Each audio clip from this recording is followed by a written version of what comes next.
Hello everybody and welcome back to another episode of this F1 24 driver career mode here with myself driving for Sauber in our first season. If you did miss the last episode around Monaco, it was a Max Verstappen absolute domination, a 59th career win for Max Verstappen, and it came around the streets of Monte Carlo. Sainz and Russell ran it out the podium, and there was absolute massive drama in the championship with both McLarens.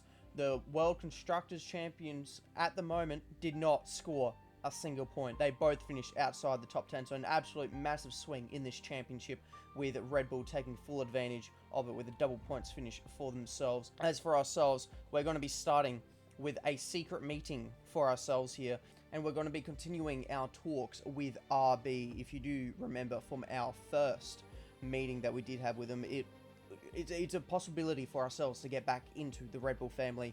If you are new to this series, we left the Red Bull family at the end of our Formula 2 season to get ourselves on the grid. There was no available seats in the Red Bull family for us if we wanted a seat this season, so we left the Red Bull family to go to Sauber to get ourselves on the grid, and we have been outperforming that car. We've got ourselves a podium in Miami, and I am looking to get myself back into the Red Bull family. This is definitely the way to go. And now, looking at the driver's best results here, so it's Yuki Tsunoda. He's sitting P9, and he got that in China. Ricardo got a P10 in Miami, so I'm already better than both of that. And then RB is also currently sitting 8th in the Constructors versus Sauber. We're currently P6, so I'm currently very much outperforming RB, so I just have to keep it in my mind. If I want to go back to Red Bull, this would be the way to go, unless Red Bull themselves come a-knocking.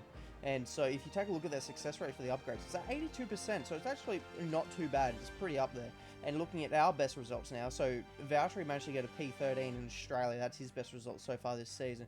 Whereas ourselves, as I've mentioned before, we got that podium in Miami, so definitely outperforming the car that we've currently got. And we also do have a higher success rate with our upgrades, because I've been picking very carefully which upgrades we go for, and that has been paying dividends to us, having a pretty strong R&D development so far. I mean, we're no longer the slowest car on the grid as well.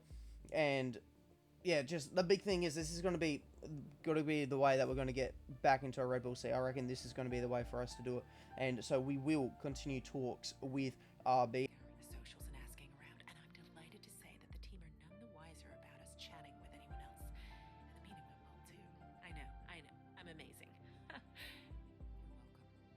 Yes, now we head straight to our specialist. So we're looking here at the manufacturing expert. We're going to drive 153 kilometers during the race weekend. The wind tunnel engineer achieved the average corner speed.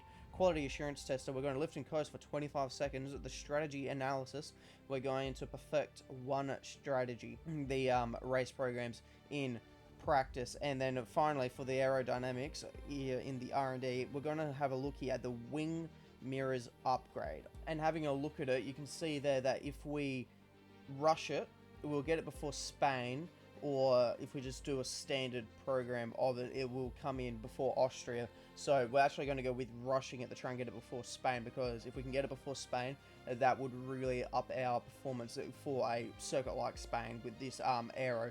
And as we take a look at the upgrades that are going to be on the car for this weekend, you can see that we've got the rear downforce beam wing upgrade applied, we've got the MGUH improved materials, and the engine power ignition systems is all on the car. So we've got a couple of good upgrades on here going into this race weekend. And taking a look at the bigger picture here, so Red Bull are pulling away from McLaren, and the McLaren have not brought any upgrades for this weekend. Mercedes, Ferrari, and Aston Martin, they're all very close together still.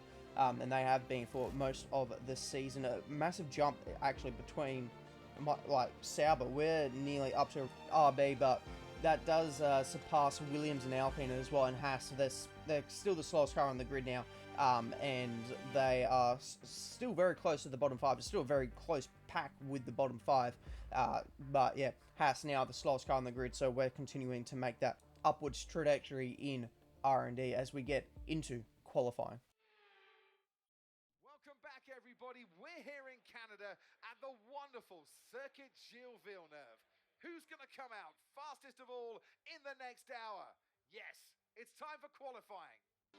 Alright, and here we go, coming to the end of our first quali lap here in Q1, using all the road possible during that final chicane there, and that's going to pop us into P6 at the moment, but we're currently behind our teammate as well, so definitely have a lot of time for us to find at the moment. And once again, coming to the end of our next flying lap, we did do a cooldown lap and out again on these same set of tyres, and we're still P15, so we're right on the cusp of not being able to make it out of Q1. So we need to find a little bit more time, and 3/10 is what we've got so far as we come to the line, and it is going to pop us into P13. I'm not feeling too confident with that one, so we put on a third set of tyres to try and make sure that we can get ourselves into Q2 here, and this lap is going to be good enough to make sure we're into Q2 here.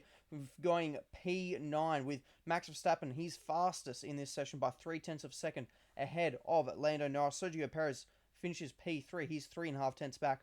Myself, P9 in the end, 6 tenths back. Bottas has also made it through to Q2, so both of us making it into the next part of qualifying, which is going to be really good to see, and he's 9 tenths back. Knocked out into Q1 is Hulkenberg, Albon, Magnussen. Oscar Piastri has not made it into Q2 here. That is absolutely massive for this championship, since it's pretty much the two McLarens versus Max Verstappen.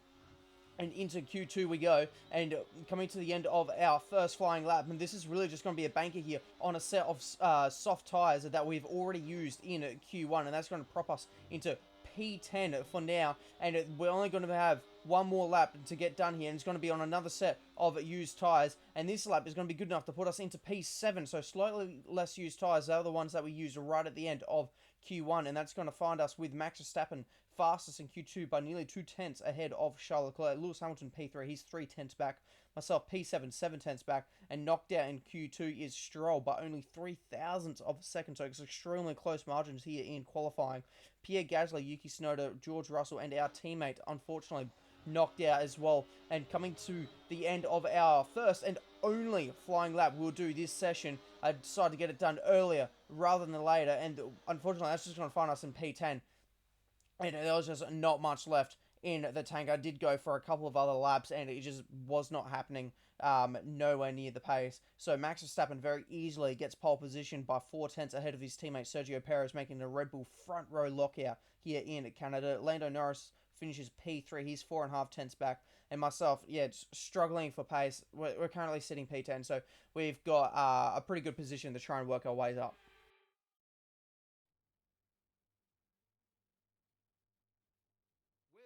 Once again beside the St. Lawrence River here in Montreal for the Canadian Grand Prix. The event first moved to the variant of this track back in 1978, and it was won by none other than Gilles Villeneuve, the first Canadian to ever win his home race, and in whose honour the circuit would be renamed. It's one of the fastest races of the season here at the Circuit Gilles Villeneuve, with around 60% of this 2.7-mile circuit taken at full throttle. There are 14 corners to navigate, the very last of which has its very own infamous history and could be the cause of a safety car today. It's time to see how our drivers are stacking up after yesterday's exciting qualifying session. Max Verstappen put in a fantastic lap yesterday, and he'll start from pole position. Sergio Perez lines up alongside. As we continue through the rest of the grid today, we have Sainz, Hamilton, Ricciardo, Leclerc, Ocon, Lightning, Stroll, Gasly, Tsunoda, Norris, Russell, Bottas, Hulkenberg, Albon, Magnussen, Fernando Alonso, Oscar Piastri, and Logan Sargent. It's almost time for those 5 red lights to go out then. Let's see who can prevail today. Alongside me in the commentary box today, former racing driver herself, Naomi Schiff. Now, we had great fun watching them win last time out. What a great victory it was. But can they carry that into today's race? Well, they're certainly in a great position. It's always great to just come off of a win. The momentum's there, the team are working well together, and so is the car. So what they've got to do is just keep building on that. Don't change a winning formula. Keep it simple and keep doing what you're doing. We've got a good chance of matching our results from the last race here. Let's make sure we get the result we deserve. And now that we've been gifted a couple of extra positions to start this Grand Prix with, we are definitely going to be trying to make sure that points are the minimum in this race strategy. We're going for the medium onto the hard tyres, as now we're lining on the grid, ready to go for the Canadian Grand Prix, and we're away at Montreal, and it is a half-decent start. Leclerc has an absolute shock, and we try to go back across the track, and Stroll was in the way there, and we make slight contact. It's 3 wide into turn 1, and giving us the outside line into turn 2. A little bit of a nudge up the back of Esteban Ocon as he was slow to get out of the corner, and Daniel Ricciardo has had an absolute brilliant start to be able to keep his 4th position on the road here and being able to defend from Lewis Hamilton.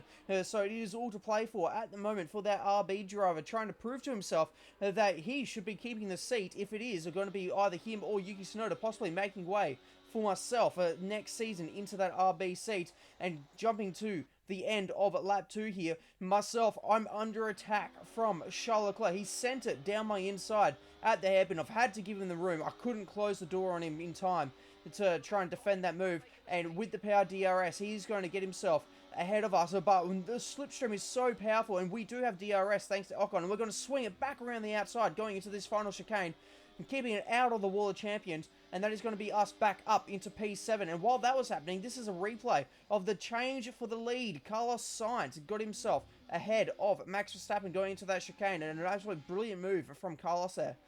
But this could be the downfall beginning for Daniel Ricciardo, as he's about to get done around the outside of Lewis Hamilton, and that is going to be Hamilton now up into P4. How long could Ricciardo hold on to this pack here? He has now got a few other really fast cars around him now. Myself, Ocon, Leclerc, all there in this battle. Pretty much so the rest of the field is in this battle.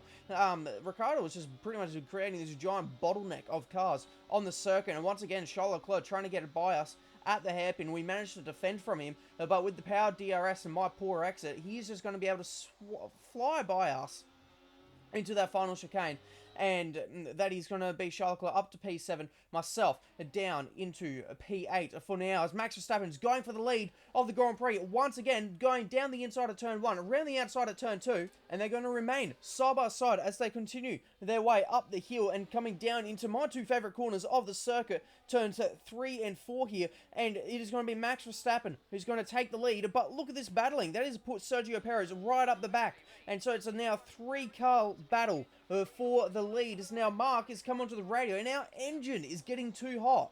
We have to cool down this engine, but I do not want to be trying to break the toe from Charles Leclerc too often if I can help it, because I just don't. I just want to stay with this battle pack. Sainz has made a mistake into the hairpin, and that's allowed Sergio Perez to get back into P2 and making it a Red Bull 1-2. But Sainz has going to get that DRS off of Sergio Perez. He's actually don't have DRS, I'm sorry. He does not have DRS. That straight line speed of the Ferrari is unreal. He's just got by the Red Bull, who did have DRS, and got himself back up into P2. And this is what happened to Carlos Sainz, down into the hairpin, just locked up, ran wide, and that was as easy as it gets for Sergio Perez to get P2. As we now start lap 9, and we have managed to successfully keep our engine nice and cool. You can see that we did lose a little bit of ground to Charles Leclerc, and we are now using this cool engine to full effect in the slipstream of Charles Leclerc. We're going to swing it around the outside into the fast chicane, and that is going to be us now up into P7. How far can we try and get up now that we aren't being held back by a possible engine overheating issue? Now in the slipstream of Ocon, and exactly the same around the outside into the chicane, and that is us now up into P6, and we can put our eyes set towards Daniel Ricciardo's now. The first 10 laps have played out, and this is going to be a bit of an order check here. So Max Verstappen leads the way ahead of Carlos Sainz and Sergio Perez, who sits P3.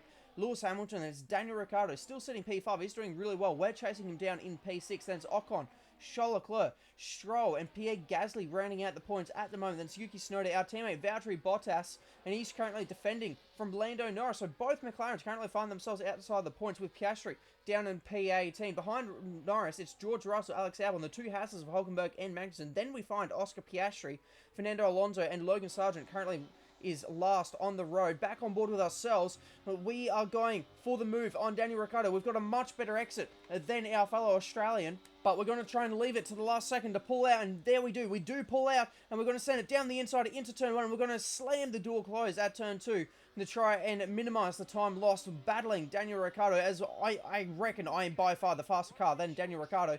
And as we fast forward just a few laps here, you can already see broken DRS, but now we need to charge our ERS. Mark knows it's really important for us to be able to maintain this position ahead of Daniel Ricciardo, because if we get stuck behind Daniel, we may get caught in that train and lose any hope of possibly trying to get into 4th position by taking that away from Lewis Hamilton. And ahead of us, there's a yellow flag. There's a yellow flag. A lot of smoke. A lot of smoke. Is it Sergio Perez? Hamilton's got by Sergio Perez, and there is Perez. He's got an engine failure. Perez, from 3rd on the road, has an engine failure, so that's not a good sign if you're Max Verstappen seeing your teammate have an engine failure. You're currently leading the Grand Prix, but we're going to use this time to come into the pits, and we nearly spin it, rear locks, and nearly looped it into the wall coming into the pits. And so that was right on the brink of disaster, trying to maximize everything in this Grand Prix. But we are going to make our pit stop here to go onto the hard tyres, and look at all the ground that we have made on Lewis Hamilton. We're pretty much right behind him, so we need to try and take advantage of this. But it is going to be Lewis Hamilton that's going to be taking advantage of Logan Sargent using that DRS to pull himself away from us, and he's also going to get this move done around the outside of Sargent into the braking zone. Sargent's going to pull into the pits though. For ourselves, we're going to be coming across the line to start lap 17, and we are now well and truly out of DRS from Lewis Hamilton, so he's really used that hard tyre to effect there to try and get himself away from us, and that is going to promote us up into P4. Now the pit cycle is done, we're going to have another look here at the order. So it's Max Verstappen leading the way by some margin against Carlos Sainz. Lewis Hamilton now in P3 after Sergio Perez having that engine failure. Myself P4, SPUN, Ocon, Charles Leclerc, Daniel Ricciardo has fallen to P7. Then it's Stroll. Lando Norris finally finds himself inside the points in P9. Pierre Gasly rounds out the points as Yuki Tsunoda is in P11. Alex Albon, George Russell, who has just got by our teammate Valtteri Bottas, who now sits P14. Kevin Magnussen, and then it is Oscar Piastri. He's not been able to make any inroads into this field at all. So it's Hulkenberg P17, Alonso P18, Logan Sargent last on the road in P19. As Charles Leclerc is getting himself by Esteban Ocon now to get himself up into P6. So that was a crucial overtake for him to get some clear air to try and chase after us if he's able to do that. Back on board with ourselves, we have managed to save up enough ERS, and you can see that we are slightly extending the gap to Charles Leclerc, so we're going to be using this ERS to great effect, with Mark now telling us that the gap to the next car is going to be 3 seconds, but that gap is constantly extending. And Mark, has our radio broken? We've now got the objective to try and get a lap time done, a fast lap time to try and make sure that we can keep pushing away from Charles Leclerc, but Mark hasn't said a word, and now we're going to cross the line to complete said objective, and Mark still hasn't said a word. Has our engineer left us, or is our just radio broken? That last message was still on the screen, but we're going to skip to the end now, and it is going to be Max Verstappen. We can't deny what he's done today. It's been a masterclass of a drive to get himself victory here in Canada. Carlos Sainz is going to finish P2 in the end. He's going to be some margin away. It's going to be 11.5 seconds by the time he crosses the line. In the end, Lewis Hamilton will come home in a 3rd place. 3 different manufacturers on the podium. Myself, you can see that the message is still sitting there. And we're going to come home in a 4th position. Not expecting that this weekend. Race over. Take care of the car on the way in. The checkered flag is out. We're going to be hearing that Dutch national anthem again, because it's victory for Max Verstappen.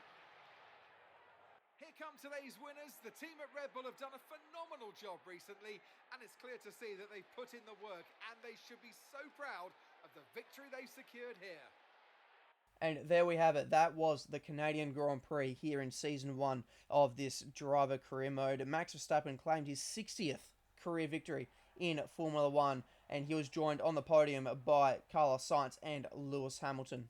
Taking a look, though, at the rest of the top 10. So myself in P4, Charles Leclerc P5, Esteban Ocon up in P6. Daniel Ricciardo did very well to get himself into P7 in that very struggling RB in the development. To be fair, though, Ocon also doing really well in P6. Stroll P8, Norris only managing P9, so massive swing in the championship once again. Pierre Gasly in the inside the top 10 as well, making it a double Alpine points this weekend. Our teammate P15, Oscar Piastri, also did not manage to get any points. He is in P13, so that is also crucial for the championship when it comes to the constructors. And Sergio Perez, the only non-finisher in this Grand Prix. As now we take a look here at the Drivers' Championship, Max Verstappen extends his lead by to 52 points ahead of Lando Norris. Oscar Piastri still sits P3, 93 points back, but he's now under threat from Carlos Sainz, who's only 6 points behind. Myself currently sitting P10, 159 points behind. Could we chase down George Russell? He's only 4 points ahead of us, you know. And our teammate is yet to score a point in this championship so far this season. Red Bull, 19 points clear of McLaren at the front of the constructors. Ferrari sit P3, and Sauber, we're currently sitting P6, so it's not too shabby of a season for us so far. Much better than what Sauber is doing in real life at the moment. And we've got a new rivalry with George Russell, and we're only just losing it by only 4 points. But he is in a much better Mercedes, so it could be a lot easier for him to get some points there. As now we take a look at our driver rating, so our experience has actually gone up to level 74, racecraft up to level 83, awareness up to level 79, pace has gone up, focus has gone up to level 77, with an overall at 82. So great progress with our recognition staying at 48% compared to Valtteri's 52%. And as we take a look at the specialist, so our manufacturing expert is nearly at level 2. Wind tunnel is also nearly at level 1. So great progress this weekend on our specialists. As now, it's home time. It's home time. We're going to have to get ourselves prepped for the Spanish Grand Prix, and there's a bit to get done. Seems as if you have a new rival. This is the perfect opportunity to show the world why you belong in this sport. To show me why you belong amongst my very exclusive clientele. That's a joke. I love working with you. Well, thanks, Elena, for the confirmation of our rivalry with George Russell. Could this rivalry be a fact that, did we say something wrong to RB? Is RB no longer interested? There is a lot of questions now surrounding this new rivalry. It could just simply be a case of they want us to try and chase down George Russell, and we'll have to try our very best, and we're going to be having to drive the absolute wheels off of this Sauber if we want to be able to do that. But we've got some upgrades in the works before we head to the Spanish Grand Prix. So if you did enjoy this episode, please make sure to like and subscribe, and I'll see you in the next episode where we do head to Circuit de Catalunya for the Spanish Grand Prix. See you then.